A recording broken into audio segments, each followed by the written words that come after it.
Hello, this is Bob for the Truth You See, responding to two things, actually, or two people, that is. Rabbit Ape had used a Gisburne video to respond to my conversation about where morals come from.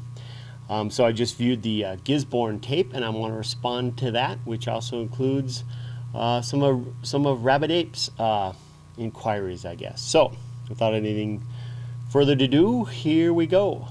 In the Gisburne video, there's 3 points that he pretty much brings across. He invites us to look at the animals around us. He identifies a morality that exists in regards to how they treat each other. Then he turns around and says that he too obeys this morality because he doesn't want to beat somebody's head, because he doesn't want to have his head beaten. Real simplistic beating head illustration on the end in regards to where something, I guess everybody could agree on a morality of a code, you know, not to be violent to another person. So the 3 things simply are is animals have morals. Oh, he also points out instincts of animals, which makes sense. So animals have a morality, they have instincts, and likewise humans have moralities and instincts also. So I don't know if that's 3 points or 1 point, but in general, let me talk about the 2 instincts and morality. I have to introduce a third concept, which is free will. First off, animals don't have a free will. All scientists, if not 100% of them, have concluded that there isn't a free will thing going on in the animal kingdom. Their social structures, which you talk about, can be very complex and very interesting to study. There's a lot of interactive things that go on in some larger social structures, especially when you start looking at colonies of bees or ants. You see a whole bunch of different role plays and so on and so forth, different tasks that has to get done. So yeah, there is a social order, there is a social existence of animals that we observe. There is instincts, which I would concur. Yeah, we see them living by instincts. Birds fly south. That's just an instinct. It's an amazing thing programmed into their DNA to have them do that, or however it works. I mean, it's ingenious. It's intelligent design, as I would say, as being from the creation think tank. Anyway, so no problem. Creationists and evolutionists would agree wholeheartedly with all those things about instincts and so on and so forth.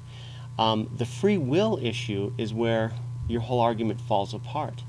And how basically the complexity of a moral code is also totally lacking.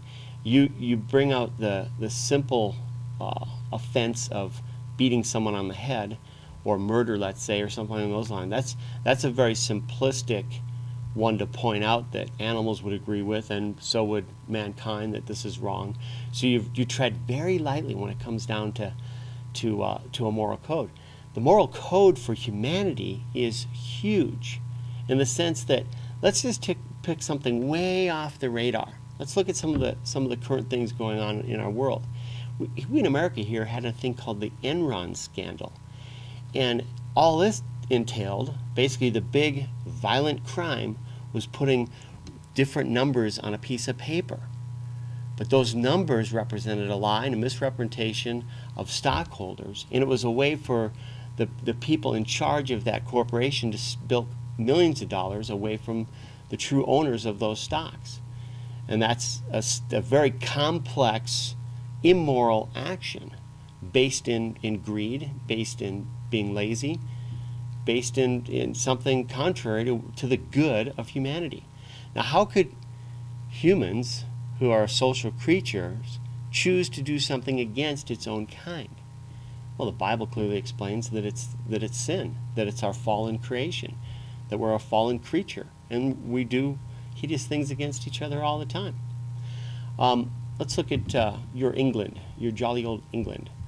Gosh, I hope you're from England. Are you from Australia? I'm not really good at accents, and I didn't really go to Gisburne's homepage to find out a bunch about him. I just kind of quickly responding because I'm short on time. But I'll take England anyway. Let's look at their dole system. I got a buddy who lives in Norwich, England. He works 2 taxi shifts. He puts 40 hours a week in twice, so he works 80 hours a week to live in a fairly nice suburban home outside Norwich.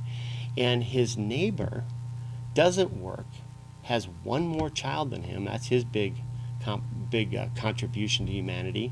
And he gets enough money to live and sit on his butt all day long in an equally nice home right next to him. If you look at that system, now what's the big crimes here?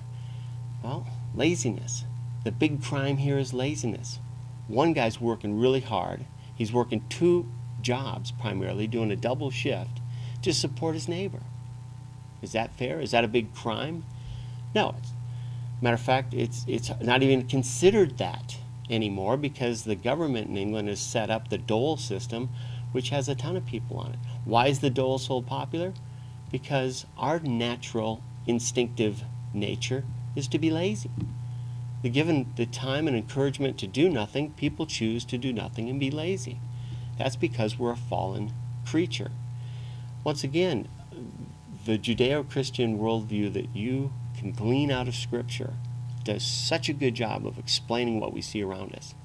It's not about the big crimes of murder and violence against each other that the atheist worldview has to deal with. It's the real small, subtle little things that they can't address. There's so much more complexity to sin and doing humanity wrong than meets the eye. It's not just about hitting each other. So I found your video kind of entertaining and whatnot, but very simplistic. Didn't go too deep into the human condition, the human heart, how the human heart is, we're talking about instincts for animals. I don't think it's instinctive that we do evil to each other, but it is a bent we have, that we just naturally choose that which is selfish and self-centered, which ends up being a detriment to humanity. That's why the Bible, in its huge moral code that addresses a ton of things, needs to be implemented in societies so we do treat each other better.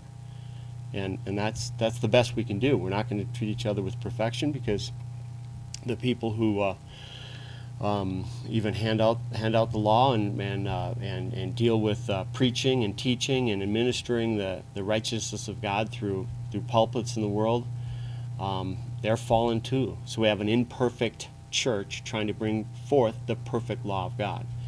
Hence the handle hypocrite, which is what people scream at Christians because we identify a moral law that's bigger and better than us and outside of us. Anyway, so I just had to respond real quickly. Enjoying the conversation. Keep it up, and any questions, respond back to me. Thanks for the time.